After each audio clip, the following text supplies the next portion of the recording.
ഓം നമോ വിരാട് വിശ്വബ്രഹ്മണേ നമ.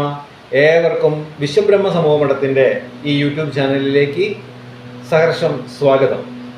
ഇന്ന് നാം ചർച്ച ചെയ്യപ്പെടുന്നത് ചുറ്റളവിനെ കുറിച്ചാണ്.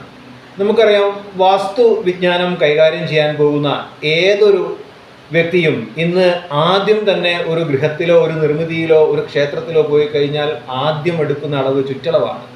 എന്തുകൊണ്ടാണ് ഈ ചുറ്റളവിനെ ഇത്രയധികം പ്രാധാന്യമുണ്ടാവാനുള്ള കാരണം? നമുക്കറിയാം, വാസ്തു സംഖ്യാ സമ്പ്രദായം അനുസരിച്ച് ഏകം പരബ്രഹ്മമാണ്, അതായത് അത് നിതാന്ത സത്യമാണ്. ദ്വയം എന്ന് പറയുന്നത് പരിണാമമാണ്, അത് മാറ്റങ്ങൾക്ക് വശംവദരാവുന്നതാണ്. അതുകൊണ്ട് തന്നെ ഒരു നിർമ്മിതിയുടെ ഏറ്റവും ഗുണപ്രദമായിട്ടുള്ള നിലനിൽപ്പിന് ആവശ്യം ഏക സംഖ്യയിലുള്ള യോനികളാണ് എന്നുള്ളത് പരമാർത്ഥമാണ്.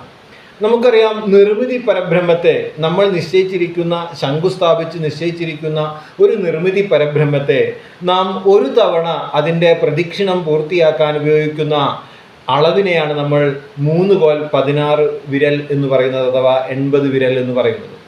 രണ്ടാമതായിട്ട് അതിനൊരു പ്രദക്ഷിണം നമ്മൾ തുടങ്ങണമെങ്കിൽ 3 കോൽ 16 മുതൽ 19 കോൽ 16 വരെയാണ് രണ്ടാമത്തെ അളവ് എന്ന് പറയുന്നത്. ഈ ഓരോ അളവിലും ബാല്യമുണ്ട്, കൗമാരമുണ്ട്, യൗവനമുണ്ട്, വാർദ്ധക്യമുണ്ട്, മരണമുണ്ട് എന്നുള്ളതാണ്. അപ്പം ഈ ഒരളവിൻ്റെ ഘടനയുടെ ഗുണ സംവിധാനമാണ് അവിടെ കാണിക്കപ്പെടുന്നത്. അല്ലാതെ ആ അളവിൽ വീട് വെച്ചാൽ ആ അളവിൽ വീട് വെച്ച അതിൻ്റെ ഗൃഹനാഥൻ മരിക്കുമെന്ന് ഉള്ളതല്ല അതിൻ്റെ അർത്ഥം. അതായത് ഈ ഒരു ബ്രഹ്മസംഖ്യയുടെ അളവ് കൊണ്ട് നിശ്ചയിച്ചിരിക്കുന്ന പരിധിയാണ് അത് എന്ന് പറയുന്നത്.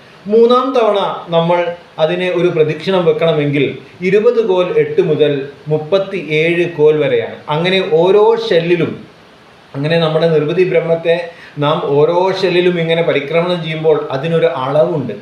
ഈ അളവാണ് നാം ഒരു നിർമ്മിതിയുടെ ചുറ്റളവായിട്ട് നമ്മൾ കൊണ്ടുവെക്കുന്നത്. അതായത് ഇവിടെ നാം ഉദ്ദേശിക്കുന്നത്, അല്ലെങ്കിൽ നമ്മുടെ പരമാചാര്യന്മാർ ഉദ്ദേശിച്ചിരിക്കുന്നത് ആ അളവിനെ ഒരു മുഴക്കോലിലേക്ക് കൊണ്ടുവന്നിട്ട് ആ മുഴക്കോല് കൊണ്ട് നമ്മുടെ ബ്രഹ്മാണ്ഡമായിരിക്കുന്ന, സത്യമായിരിക്കുന്ന ആ അളവ് സമ്പ്രദായത്തെ നമ്മുടെ നിർമ്മിതിക്ക് കൊടുക്കുക എന്നുള്ളതാണ്.